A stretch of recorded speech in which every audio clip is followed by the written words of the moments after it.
നമസ്കാരം. ഫണ്ടർ 360 പുതിയ അധ്യായത്തിലേക്ക് സ്വാഗതം. ഞാൻ പ്രൊഫസർ അനൂപ് മാത്യു. ഇന്നത്തെ നമ്മുടെ വിഷയം ആൽഫയും ബീറ്റയുമാണ്. വളരെയധികം പേർ ഈ ആൽഫ ബീറ്റ എന്ന് പറയുന്ന ഈ രണ്ട് പാരാമീറ്റേഴ്സിനെ കുറിച്ച് വളരെയധികം സംശയങ്ങൾ ചോദിച്ചിട്ടുണ്ടായിരുന്നു. പലപ്പോഴും നിങ്ങൾ ഈ ഒരു രണ്ട് ടേംസും പലയിടത്തും കേട്ടിട്ടും ഉണ്ടാകാം.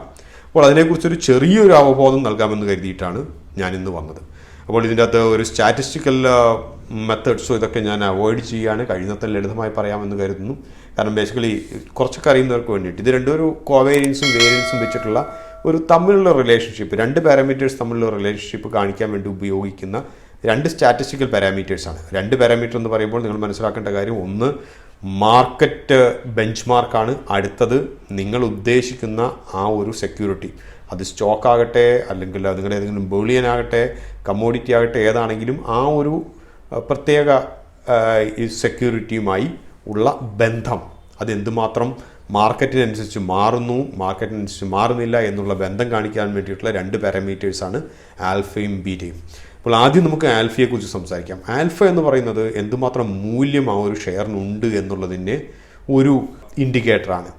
അപ്പോൾ ആൽഫയെക്കുറിച്ച് നമ്മൾ വളരെ സ്പെസിഫിക് ആയിട്ട് പറയുകയാണെങ്കിൽ, ആൽഫ എന്ന് പറയുന്നത് നമ്മുടെ ബെഞ്ച് മാർക്കായിട്ടുള്ള, ബെഞ്ച് മാർക്ക് എന്ന അളവുകോലായിട്ടുള്ള നിഫ്റ്റി, ഇക്വിറ്റിയിൽ വരുമ്പോഴേക്കും നിഫ്റ്റിയും സെൻസെക്സുമാണുള്ളത്.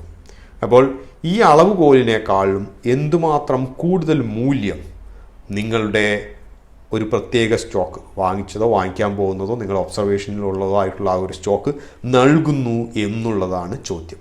ഉദാഹരണമായി ആൽഫ +2 ആണെന്നിരിക്കട്ടെ നിങ്ങൾ ഉദ്ദേശിച്ച ഒരു സ്റ്റോക്കിൻ്റെ. അതിൻ്റെ അർത്ഥം സെൻസെക്സോ നിഫ്റ്റിയോ 10% വർദ്ധിച്ചപ്പോൾ അതിനേക്കാൾ 2% വർധനവിൻ്റെ 2% കൂടി ആ ഒരു സ്റ്റോക്ക് നിങ്ങൾക്ക് റിട്ടേൺസ് തന്നു, അഥവാ വർദ്ധിച്ചു എന്നാണ് അതിൻ്റെ അർത്ഥം. അപ്പോൾ ആൽഫ എപ്പോഴും പോസിറ്റീവായിട്ടിരുന്നിട്ട് പരമാവധി വലുതായിട്ടിരിക്കുന്നതാണ് നിക്ഷേപകർ ഇഷ്ടപ്പെടുന്ന കാര്യം. അഥവാ ആൽഫ എന്ന് പറയുന്നത് നിങ്ങളുടെ നിക്ഷേപത്തിൻ്റെ ഒരു മൂല്യത്തിൻ്റെ അളവുകോലായിട്ടാണ് കരുതപ്പെടുന്നത്. അടുത്തതായി ബീറ്റയാണ്. ബീറ്റയെ പലപ്പോഴും കുപ്രസിദ്ധനായിട്ടാണ് കരുതപ്പെടാറ്. ബീറ്റ എന്ന് പറയുന്നത് വോളട്ടിലിറ്റിയുടെ, അതായത് ചാഞ്ചാട്ടങ്ങളുടെ ഒരു ഇൻഡിക്കേറ്റർ ആയിട്ടാണ് കരുതുന്നത്. ഹൈ ബീറ്റ എന്ന് പറഞ്ഞു കഴിഞ്ഞാൽ വളരെയധികം ചാഞ്ചാട്ടമുണ്ടെന്നർത്ഥം. ഉദാഹരണമായി ബീറ്റ എന്ന് പറയുന്നത് 2 ആണെന്നിരിക്കട്ടെ, +2 എന്നിരിക്കട്ടെ. അതിൻ്റെ അർത്ഥം മാർക്കറ്റ് 1% കയറുകയോ ഇറങ്ങുകയോ ചെയ്താൽ ആ ഒരു സ്റ്റോക്ക് അതിൻ്റെ ഇരട്ടി കയറുകയോ ഇറങ്ങുകയോ ചെയ്യുന്നു എന്നർത്ഥം. അതായത് മാർക്കറ്റിനേക്കാളും, മാർക്കറ്റിൻ്റെ ബെഞ്ച് മാർക്ക് അളവുകോലിനേക്കാളും വളരെ കൂടുതലായിട്ട് ഇത് റെസ്പോണ്ട് ചെയ്യുന്നു. അപ്പോൾ വലിയ ബീറ്റയുള്ള സ്റ്റോക്കുകളെക്കുറിച്ച് നിങ്ങൾക്ക് പ്രെഡിക്റ്റ് ചെയ്യാൻ, നിങ്ങൾക്ക് പ്രവചിക്കാൻ വളരെയധികം ബുദ്ധിമുട്ടാണ്. അതുകൊണ്ടാണ് പ്രൊഫഷണലായിട്ടും സീരിയസ് ആയിട്ടുള്ള ഇൻവെസ്റ്റേഴ്സും ഹൈ ബീറ്റ സ്റ്റോക്കുകൾ ഒരിക്കലും റെക്കമെൻഡ് ചെയ്യാത്തത്. അപ്പോൾ സീരിയസ് ആയിട്ടുള്ള ഇൻവെസ്റ്റേഴ്സ് പലപ്പോഴും നോക്കുന്ന ഒരു കാര്യം ഹൈ ആൽഫ ലോ ബീറ്റ സ്റ്റോക്കുകളാണ്. ഹൈ ആൽഫ എന്ന് പറഞ്ഞു കഴിഞ്ഞാൽ മാർക്കറ്റ്, അതായത് നിഫ്റ്റി മുകളിലേക്ക് പോകുമ്പോൾ അല്ലെങ്കിൽ സെൻസെക്സ് മുകളിലേക്ക് പോകുമ്പോൾ അതിനേക്കാൾ കൂടുതൽ റിട്ടേൺസ് ലഭിക്കുകയും വേണം. അതേസമയം മാർക്കറ്റ് താഴേക്ക് വരുമ്പോൾ അത്രയുമോ അതിൽ കുറവോ മാത്രമേ താഴേക്ക് വരാൻ കഴിയൂ. എത്ര മനോഹരമായ സ്വപ്നങ്ങളില്ലേ. പക്ഷേ നമ്മൾ ഇൻവെസ്റ്റ് ചെയ്യുമ്പോൾ പ്രധാനമായും നോക്കുന്ന രണ്ട് പാരാമീറ്റേഴ്സാണ്. ഒന്ന് ഹൈ ആൽഫ, ലോ ബീറ്റ. അതാണ് പ്രത്യേകിച്ച് medium to long term investors, ഇടത്തരം മുതൽ ദീർഘകാല നിക്ഷേപകർ മുമ്പോട്ട് നോക്കുന്ന ഒരു പ്രധാനപ്പെട്ട പാരാമീറ്റേഴ്സ്. അപ്പോൾ നിങ്ങൾക്കൊരു സംശയം ഉണ്ടാകും, നെഗറ്റീവ് ബീറ്റ എന്ന് പറയുന്ന ഒരു പ്രതിഭാസം ഉണ്ടോ എന്ന്. നെഗറ്റീവ് ബീറ്റ എന്ന് പറഞ്ഞു കഴിഞ്ഞാൽ ഇതിന് നേരെ തലതിരിച്ചുള്ള കാര്യമാണ്. അതായത് മാർക്കറ്റും ബെഞ്ച് മാർക്ക് മുകളിലേക്ക് പോകുമ്പോൾ, അഥവാ ബെഞ്ച് മാർക്ക് തന്നെയാണെന്നില്ല, വേറെ ഏതെങ്കിലും ഒരു പാരാമീറ്റർ, വേറെ ഏതെങ്കിലും ഒരു സ്റ്റാറ്റിസ്റ്റിക്കൽ ചെയിൻ ഓഫ് ഡാറ്റ മുകളിലേക്ക് പോകുമ്പോൾ ഇത് താഴേക്ക് വരണം. നെഗറ്റീവായിട്ടുള്ള ചില സംഭവങ്ങളൊക്കെ ഉണ്ടാകാറുണ്ട്. നിങ്ങൾ കണ്ടിട്ടുണ്ടാവും ചില പെനി സ്റ്റോക്സ്. അതൊക്കെ മാർക്കറ്റ് എങ്ങോട്ട് പോകുന്നുള്ളതിനെ സംബന്ധിച്ച് യാതൊരു ബന്ധവും ഉണ്ടാവില്ല. മാർക്കറ്റ് മുകളിലേക്ക് പോകുമ്പോൾ താഴേക്ക് വരും, താഴേക്ക് വരുമ്പോൾ മുകളിലേക്ക് പോകും, അങ്ങനെയൊക്കെ പലതും ചെയ്യും. പക്ഷെ എന്നാലും നമ്മൾ ക്ലാസിക്കലായിട്ട് സ്റ്റാറ്റിസ്റ്റിക്കൽ മെത്തേഡ്സിൻ്റെ അകത്ത് നമുക്ക് പറയാറുള്ളത് നെഗറ്റീവായിട്ടുള്ള ഒരു ബീറ്റ സാധാരണ രീതിയിൽ ഉണ്ടാകാറില്ല.